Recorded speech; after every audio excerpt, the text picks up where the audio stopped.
தங்கமுன்னு ஊரு ஒன்ன மேல தூக்கி வைக்கும், திண்டுக்கல் பூட்டு 2 மாட்டி பூட்டி வைக்கும், விட்டுவாடி ராசாத்தி.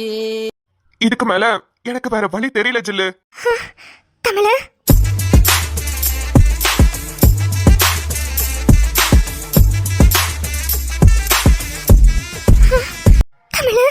ஜில்லு சொல்லு ஜில்லு, எனக்கு வேற யாரோட சம்மந்தமும் வேணாம். ஆனா உன்னோட சம்மதம் எனக்கு ரொம்ப முக்கியம். என்ன கல்யாணம் கட்டிக்க உனக்கு சம்மதமா? அதை மட்டும் சொல்லு. தமிழு, அவசரப்படாதப்பா, சொல்லு ஜில்லு. என்ன உனக்கு பிடிக்குமா? என்ன கல்யாணம் கட்டிக்க சம்மதமா? எனக்கு உன்னை ரொம்ப பிடிக்கும் தமிழ. உன்னை கல்யாணம் கட்டிக்க எனக்கு சம்மதம்.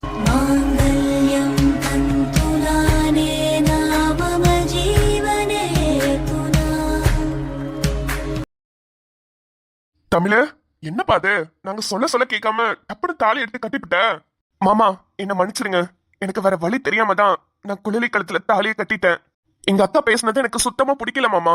வரதட்சணை வாங்குறதும் தப்பு, கொடுக்கறதும் தப்புன்னு சொல்லுவாங்க. அப்ப நாங்க 2 பேரும் ஒண்ணு சேர்றதுல நம்ம குடும்பமே தப்பு பண்ணணுமான்னு தோணுச்சு. உங்களோட விருப்பத்தோட எனக்கு குழலிய மட்டும் கொடுங்க. நான் காலம் முழுக்க நல்லா பாத்துக்கிடுறேன். அவளும் என்ன நல்லா பாத்துக்குவா, அது எனக்கு தெரியும். ஜில்லு, நம்ம கல்யாணத்தை நினைச்சு நீ எவ்வளவு பெரிய கோட்டை கட்டி வச்சிருப்பேன்னு எனக்கு தெரியும். ஆனா இப்படி முடிஞ்சிருச்சுன்னு நினைச்சு தயவு செஞ்சு வருத்தப்படாத. இல்ல தமிழ, நான் அதை நினைச்சு வருத்தமே படல. எனக்கு இப்ப வரைக்கும் எங்க அண்ணன் எங்க மதனி சம்மதத்தோட தான் அந்த கல்யாணம் நடக்கணும்னு நினைச்சிட்டு இருந்தேன். அது தவிர பெரிய மண்டபத்துல மேல தாளத்தோட எல்லாரும் ஒண்ணு கூடி என் கழுத்துல நீ தாலி கட்டணும்ல நான் நினைக்கவே இல்ல தமிழ. வேற எதுக்கு வருத்தமா இருக்க? என்ன உனக்கு பிடிக்குமா, என்ன கட்டிக்கிறியான்னு நீ கேட்ட உடனே நானும் சம்மதம்னு சொல்லிட்டேன். ஆனா எங்க அண்ணன் கிட்டயும் என் மதனி கிட்டயும் ஒரு வார்த்தை கூட நான் கேட்கலையே. அதான் எனக்கு ரொம்ப வருத்தமா இருக்கு. ஏய், எப்ப நீ என்ன மதிக்காம அவ கழுத்துல நீ தாலி கட்டினியோ அப்பவே இந்த அக்கா தம்பின்ற உறவே முடிஞ்சிருச்சுடா. இதுக்கப்புறம் நீயும் என்ன தேடி வந்துடாத, நானும் உன்னை தேடி வரமாட்டேன். மதனி, ஏய், உன் வாயால என்ன அப்படி கூப்பிடாத, எரிச்சலா இருக்கு எனக்கு. நிறுத்து. அவ என்னோட பொண்டாட்டி. உனக்கும் எனக்கும் எந்த உறவும் இல்லைன்னு நீ சொல்லிட்டல, கிளம்பு. உனக்கு என்ன பத்தி பேசுறதுக்கு மட்டும்தான் அருகதை இருக்கு. என் பொண்டாட்டிய பத்தி இதுக்கப்புறம் யாராவது ஒரு வார்த்தை பேசுனீங்க, யாருமே உயிரோட இருக்க மாட்டீங்க. ஓஹோ, அந்த அளவுக்கு ஆயிப்போச்சா? தாலி கட்டி 5 நிமிஷம் கூட ஆகல, அதுக்குள்ள இந்த சிறுக்கி குடும்பத்தை பிரிச்சுட்டால. நல்லா இருங்க 2 பேரும், நல்லா இருங்க. ஏங்க, இதுக்கப்புறம் இங்க நின்னு என்ன பேச்சு? வாங்க கிளம்பலாம். மாமா, என்ன மன்னிச்சிருங்க. உங்கள்கிட்ட கூட கேட்காம நான் தாலி கட்டிட்டேன். ஆனா எனக்கு வேற வழி தெரியல மாமா. புரியுதுடா மாப்ள, உங்க அக்கா திடீர்னு இப்படி கேட்பான்னு நான் எதிர்பார்க்கவே இல்ல. சரி விடு, அதான் நல்லபடியா கல்யாணம் முடிஞ்சிருச்சுல. இப்ப என்ன, நம்ம பொண்ணு பார்க்க தான் வந்தோம். எப்படியும் இன்னும் 1 வாரத்துல கல்யாணம் வச்சிருக்க தான் போறோம். அது இன்னைக்கே நடந்துருச்சு, அவ்வளவுதான். இரு, எப்படியும் உங்க அக்கா உங்க 2 பேரையும் நம்ம வீட்டுக்குள்ள விட மாட்டா. நம்ம தோப்புல ஒரு வீடு இருக்குல்ல, அந்த வீட்டோட சாவி தரேன். அங்க போய் 2 பேரும் தனியா இருந்துக்கிடுங்க, சரியா? சரி மாமா. எல்லா சாமானமும் அங்கே இருக்குது மாப்ள. தனியாலாம் ஒண்ணு வாங்கிக்கணும்னு அவசியம் இல்ல. ஏதாவது ஒண்ணுனா உடனே போடு, நான் ஏதாவது வேணா வாங்கி தரேன். தேங்க்ஸ் மாமா. முத்து, வேம்பு, 2 பேரும் பாத்துக்கிடுங்க. அவ ரொம்ப கோவமா போறா, நான் போய் சமாதானப்படுத்திடுறேன். சரி மாமா, நீங்க போய் பாருங்க, நாங்க பாத்துக்கிடுறோம். சரிப்பா, போயிட்டு வரேன். தமிழு, இந்த வீட்டோட சாவி. நீங்க கொஞ்ச நேரத்துக்கு வேம்பு வீட்லயே இருங்க. நான் ஆளுங்களை விட்டு அந்த வீட்டை வந்து சுத்தம் பண்ணி தர சொல்றேன்.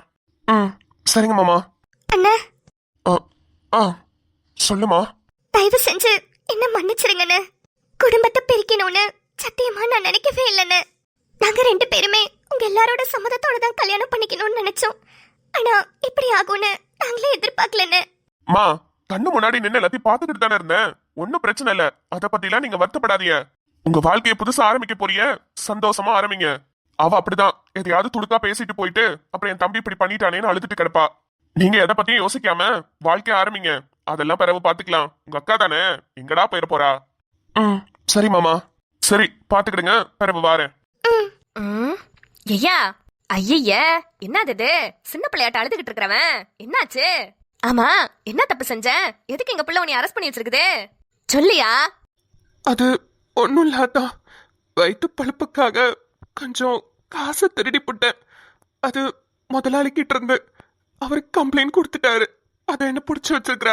அடடா, காசு திருடுறது தப்பு இல்லையா? தப்புதான் அத்தா.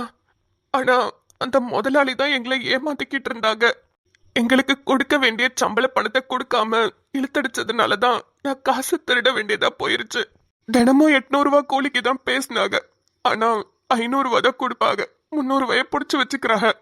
அதை கேட்டா சரியா பதிலும் சொல்ல மாட்டேங்கிறாங்க. அடப்பாவி. என் பொண்டாட்டிக்கு வேற உடம்பு சரியில்லை.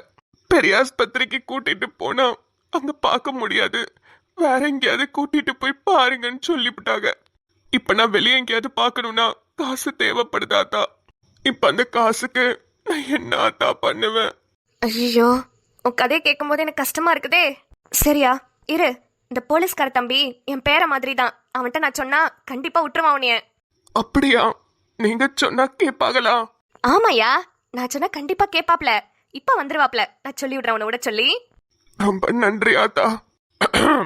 ஆத்தா வாயா வாயா, உனக்காக தான் காத்துக்கிட்டு இருக்கேன். ஒரு முக்கியமான விஷயத்த பத்தி பேசணும்யா. நீங்களுமா? நானும் ஒரு முக்கியமான விஷயம் சொல்றதுக்கு தான் ஆத்தா வந்தேன். இரியா இரியா, நான் முத சொல்லிக்கிறேன். சொல்லுங்க ஆத்தா, என்ன விஷயம்? ஐயா, நான் சொன்னா கேப்பில. என்ன ஆத்தா இது? நீங்க சொன்னா நான் கேட்க மாட்டேனா? என்ன விஷயம் சொல்லுங்க. அந்த பிள்ளைய பார்த்தா பாவமா இருக்குதியா. பொண்டாட்டிக்கு வேற உடம்பு சரியில்லையாமே. வெளியே ஆஸ்பத்திரியில பாக்கணும்னு தானே காசு திருடி இருக்காப்ல. ஏதோ ஒரு சந்தர்ப்ப சூழ்நிலை திருடி புட்டாப்ல. மன்னிச்சு விட்டுறலாம்ல. ஆத்தா, எந்த சந்தர்ப்ப சூழ்நிலைனாலும் திருடுறது தப்புதானா ஆத்தா?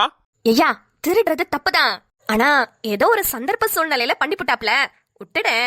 யார் ஆத்தா அப்படின்னு அந்த கேடு கட்டவன் சொன்னானா? ஏயா திட்டுற? நீ உன் போலீஸ் புத்தியில இருந்தே யோசிக்கிற. ஒரு நல்ல மனுஷனா யோசிச்சு பாரு. ஆத்தா, இந்த அளவுக்கு வெகுளியா இருக்காதீங்க. இவன் சொன்னதெல்லாம் கேட்டா நீங்க நம்பிட்டு என்கிட்ட பேசிட்டு இருக்கீங்க. எதை பத்தியும் விசாரிக்காம சும்மா காசு திருடினதுக்காக நான் இவனை இங்க உட்கார வச்சிருப்பேன்னு நினைச்சிட்டு இருக்கீங்களா? என்னையா சொல்ல வர? எனக்கு ஒண்ணும் புரியலையே. இவனை இன்னைக்கு கோர்ட்டுக்கு கூட்டிட்டு போனோம் ஆத்தா. அதுக்கு முன்னாடி ஒரு முக்கியமான ஆள் இங்க வந்திருக்காங்க. அவங்க கிட்ட கேளுங்க, கேடு கட்டவன் என்னென்ன பண்ணான்னு தெரியும். மா, உள்ள வாங்கம்மா. யாரு? ஐயா, அம்மா, இன்னும் உன் புருஷன் திருந்தவே இல்லம்மா. எல்லார்கிட்டயும் போய் சொல்லி அவன் மேல தப்பே இல்லைன்ற மாதிரி சொல்லிக்கிட்டு இருக்கான். இவன் திருந்த மாட்டாயா? இவன் திருந்தவே மாட்டான். நான் தான் சொன்னல உங்கள்கிட்ட. ஏய், மனுஷனா நீ எல்லாம்? சி, கருமம் முடிச்சவனே. எத்தா, எதுக்கு அந்த பையல போட்டு இப்படி திட்டிட்டு இருக்கிறவ? என்ன பண்ணா? ஐயோ ஆத்தா, இவன் பண்ணாத கொடுமையே கிடையாது. தினம் தினம் குடிச்சிட்டு வந்து என்னைய போட்டு அடிக்கிறது, என் பிள்ளைய போட்டு அடிக்கிறதுன்னு எவ்வளவு கொடுமை பண்ணுவான் தெரியுமா? வெளியில வேலைக்கு போய் நான் சம்பாரிச்சுக்கிட்டு இருக்கேன். அந்த காசெல்லாம் திருடி திருடி குடிச்சுக்கிட்டு இருக்கான் ஆத்தா. இவன் எல்லாத்தையும் மன்னிச்சு விட்டுருவேன். என் புள்ள கஷ்டப்பட்டு படிச்சுக்கிட்டு இருக்கு. பொம்பளை பிள்ளையாச்சு நல்லா படிக்க வைக்கணும்னு ரொம்ப ஆசைப்பட்டேன். அதுவும் என்னோட நிலைமைய புரிஞ்சுக்கிட்டு அம்மா இவ்வளவு கஷ்டப்படுறாங்களேன்னு நல்லா படிக்கும்.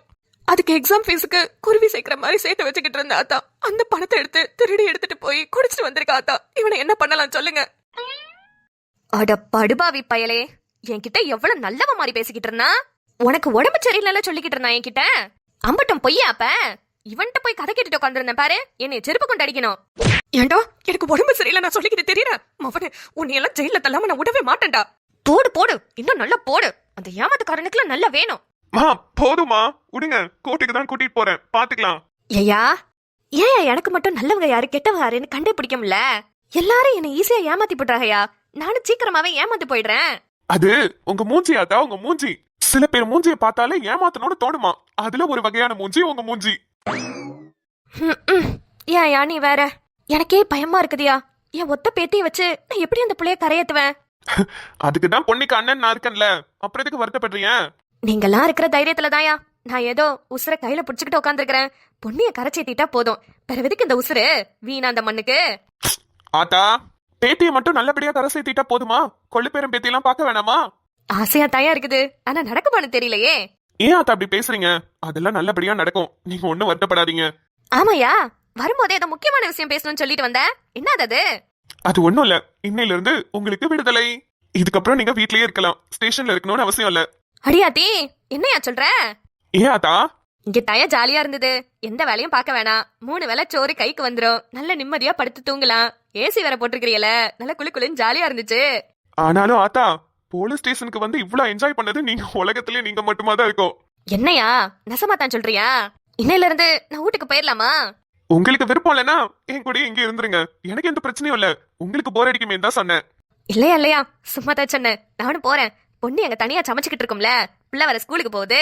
நான் போய் சமைச்சு கொடுத்துட்டு எல்லா வேலையும் முடிச்சிட்டு போர் அடிக்கும் போதெல்லாம் இங்க வந்துக்கிடுறேன். சரிங்க ஆத்தா, வாங்க. எனக்கும் இன்னைக்கு கோர்ட்டுக்கு போனோம் ஆத்தா. நானும் கிளம்பிடுவேன். முக்கியமான விஷயத்துக்காக தான் கோர்ட்டுக்கும் போறேன். அந்த நீலாம்பரியோட பில்டிங் விஷயமா கேஸ் கொடுக்கறதுக்கு. அதுக்கும் போயிட்டு வரது லேட் ஆகும். பொன்னி ஸ்கூலுக்கு போயிட்டானா நீங்க வீட்ல தனியா இருக்காதீங்க. முத்துமொழி வீட்லயோ இல்ல வீரா வீட்லயோ போயிருங்க.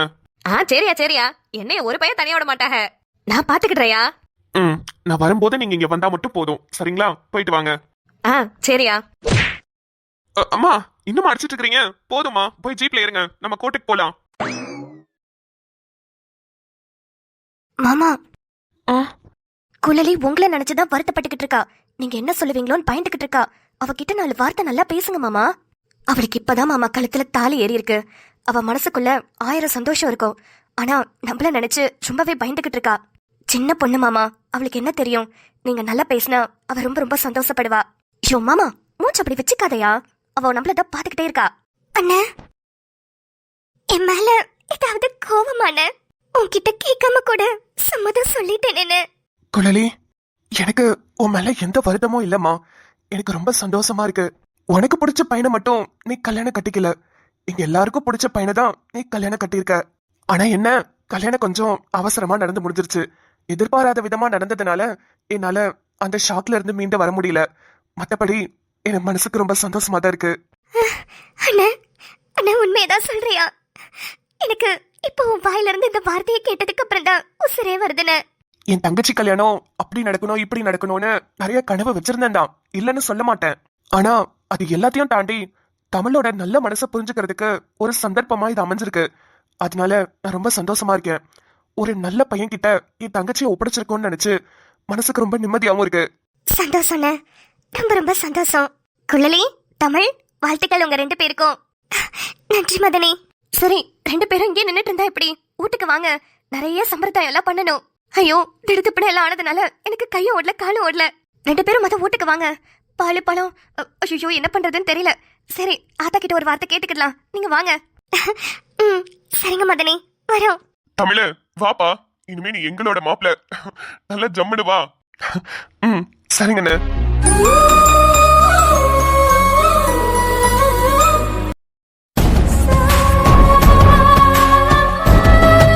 நீலாம்பரி கன்ஸ்ட்ரக்ஷன்ஸ், இந்த நீலாம்பரியோட ஹிஸ்டரியில அடுத்த பில்டிங் நாளைக்கு திறக்க போறோம். ஃபேக்டரிய பாக்குறதுக்கே எவ்வளவு அழகா இருக்கு. எவ்வளவோ தடைகளை மீறி இந்த ஃபேக்டரிய இப்ப நான் கட்டியிருக்கேன். நான் ஜெயிச்சிட்டேன்.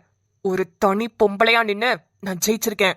ஏன் ஆதித்யா ஒரு ஆம்பளை, அதுவும் டிசிபி வேற. என்ன அசைக்க கூட முடியல. என்னமோ பெரிய இவன் மாதிரி சவால்லாம் விட்டுட்டு போனா. இந்த நீலாம்பரி யாருன்னு காமிச்சிட்டோம்ல, இதுக்கப்புறம் என் தோலை வச்சு கூட அவன் படுக்க கூடாது. நாளைக்கு ஓப்பனிங்க்கு இன்னைக்கே பாண்டியனை கிளம்ப சொன்னோமே, கிளம்புனானா இல்லையா அவன்? ஒரு ஃபோன் பண்ணி கேட்போம். நீலா, பாண்டியன் கிளம்பிட்டியா? நீலா, கிளம்பிட்டேன். ஃபிளைட்ல தான் உட்காந்துருக்கேன். இன்னும் ஃபிளைட் மூவ் ஆகல. ஆனா இப்ப சென்னையில இருந்து எதுக்கு திருச்சிக்கு புக் பண்ணிருக்க? அதான் எனக்கு புரியவே இல்ல. நீ கட்டியிருக்க பில்டிங் திருச்சியில தான் இருக்கா? இப்ப அட்ரஸ் கேட்டுட்டு நீ என்ன பண்ண போற? ஏர்போர்ட்ல உனக்காக கார் வெயிட் பண்ணிட்டு இருக்கோம். ஏறி நீ வந்தா மட்டும் போதும். தேவையில்லாத கேள்வி எல்லாம் கேட்டுக்கிட்டு இருக்காத. சரி நீலா, சரி. இல்ல, நீ என்ன திறப்பு விழாக்கு கூப்பிட்டதே எனக்கு ரொம்ப ரொம்ப சந்தோஷமா இருக்கு. நீ என்ன கூப்பிட்டுருக்கியா? அதுவே எனக்கு ஒரு பெரிய ஆச்சரியம் தான். அப்புறம் நீலா, நம்ம பையன் அவன் கூட தானே இருக்கான்? இல்ல அவனை பார்த்தே ரொம்ப நாள் ஆகுது, அதான் கேக்குறேன். ஆமா, என் கூட தான் இருக்கான். பாண்டியன், நல்ல ஞாபகம் வச்சுக்கோ, இது பிசினஸ் ட்ரிப் மாதிரி தான். வந்தோமா ஃபேக்டரிய ஓபன் பண்ணி வச்சோமா கிளம்பி போனோமான்னு இருக்கணும். நானும் அர்ஜுனும் இங்கதான் இருப்போம். எங்களுக்கு இங்க நிறைய வேலை இருக்கு. நீ உடனே கிளம்பி உங்க சென்னையில போய் நம்மளோட பிசினஸ் எல்லாத்தையும் பாத்துக்கணும், புரிஞ்சுதா? பையனை பார்த்தோன்னே ஒரே ஒரு நாள் மட்டும் இங்க தங்கிட்டு போறேன் அப்படி இப்படின்னு கதை விடாத. என்ன பொறுத்த வரைக்கும் பையனை விட பிசினஸ் தான் முக்கியம். காசு இருந்தாதான் பையனையே ஒழுங்கா வளர்க்க முடியும். சரி நீலா, சரி. என்ன நீலாம்பரி மேடம், ஃபேக்டரி எல்லாம் கட்டி முடிச்சிட்டீங்கன்ற ஜாலியா இருக்கீங்களோ? பொன்னி குரல் மாதிரி இருக்கு. ஆமா, அதே கம்பீரமான குரல் தான். பொன்னி, நீ எப்படி இருக்க? சொல்ல போனா நான் அந்த ஃபேக்டரியை ஓபன் பண்ண வரும்போது கண்டிப்பா உன்னை பார்த்து பேசணும்னு இருக்கேன். கடைசியா ஹாஸ்பிட்டல்ல உன்னை டிஸ்சார்ஜ் ஆகும்போது பார்த்தது. இப்போ உனக்கு தலையில எந்த வலியும் இல்லைல்ல? இதெல்லாம் நேர்ல பார்த்து உன்னை கேட்கணும். பின்ன தனி பொம்பளையா நின்னு கட்டியிருக்கேன்டி, பாரு, நல்லா பாரு. இந்த ஃபேக்டரி ஆரம்பிக்கும் போது என்கிட்ட எவ்வளவு சவால் விட்ட. ஆஃப்டர் ஆல் 10ஆம் கிளாஸ் படிக்கிற நீயெல்லாம் என் முன்னாடி நிக்கிறதுக்கே தகுதி இல்லாதவ. ஆனா எவ்வளவு பேச்சு பேசியிருப்ப. பாத்துக்கோ, என்னோட பவரை இந்த பில்டிங் மூலியமா பாத்துக்கோ. ஐயோ நீலா, அது சின்ன பொண்ணு, அதுக்கு என்ன தெரியும்? சின்ன பொண்ணுன்னு கூட பார்க்காம இப்படி திட்டுறாளே. மேடம் ஃபேக்டரி இன்னும் ஓபன் பண்ணலையே. அப்படியே ஓபன் பண்ணாலும் நீங்க எப்படி ஃபேக்டரி ஓட்டுறீங்கன்னு நாங்க பாக்குறோம். பாருங்க பாருங்க, இவ்ளோ நாளா எப்படி எல்லாரும் அமைதியா உட்கார்ந்து பாத்தீங்களோ அதே மாதிரியே பாருங்க. நாளைக்கு ஃபேக்டரிய ஓபன் பண்றேன், நாளைக்கே மிஷினை ஸ்டார்ட் பண்றேன். கிராமத்துல இருக்க எல்லாரும் அப்படியே கை தட்டி சிரிச்சு எங்களை வாழ்த்துங்க. நினைச்சுக்கிட்டே இருங்க மேடம், கை தட்டி உங்களை வாழ்த்துவோன்னு. இந்த கிராமத்து ஆளுங்களுக்கு நல்லவங்களை கை தட்டி வாழவும் வைக்க தெரியும், கெட்டவங்களை கை கோர்த்து ஒழிக்கவும் தெரியும். மேடம் தெரிஞ்சோ தெரியாமலோ இந்த சிக்கல் கிராமத்துக்கு நீங்க காலடி எடுத்து வச்சிட்டீங்க.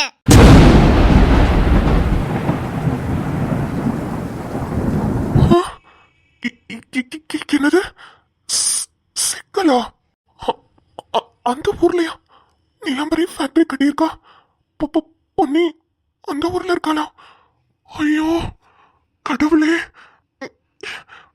இப்ப நான் என்ன பண்ணுவேன்? என்னடா அது எனக்கு வந்த கொடுமை. சிக்கல், நான் பிறந்து வளர்ந்த ஊராச்சே. கடவுளே, ஐயோ.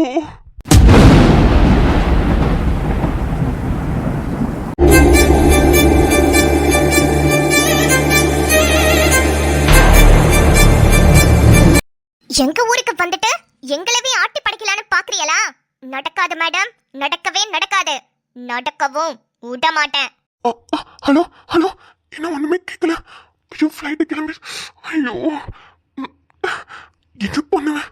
ஃப்ளைட் வர கிளம்பிருச்சு. இல்லைன்னா கூட இப்படியே இறங்கி ஓடிடலாம். திருச்சின்னு சொல்றப்பே கொஞ்சமாவது சுதாரிச்சிருக்க வேண்டாம். ஐயோ கடவுளே, இப்ப நான் அந்த ஊருக்கு போனா யாரெல்லாம் என்ன பார்ப்பாங்க? திருச்சியில ஏர்போர்ட்ல இருந்து அப்படியே எங்கேயாவது எஸ்கேப் ஆகி போயிடலாமா? ஐயோ இந்த நீலாம்பரி நம்மள சும்மா விட மாட்டாளே. இப்ப அவளுக்கு பயந்துட்டு ஊருக்கு போறதா, இல்ல ஊருக்கு பயந்துட்டு வேற எங்கேயாவது ஓடிடுறதா? ஒண்ணுமே புரியலையே. நம்ம பிறந்து வளர்ந்த ஊர்லயா இந்த கிறுக்கி இவ்வளோ பெரிய ஃபேக்டரியை கட்டி வச்சிருக்கா? ஐயோ இப்ப என்ன பண்றது? எங்க அம்மா என்ன பாத்துருச்சுன்னா நீலாம்பரிக்கு எல்லா உண்மையும் தெரிஞ்சிருமே. ஐயோ எனக்கு மண்டை வெடிக்குது. ஃப்ளைட் வர கிளம்பிருச்சு. என்ன பண்றது?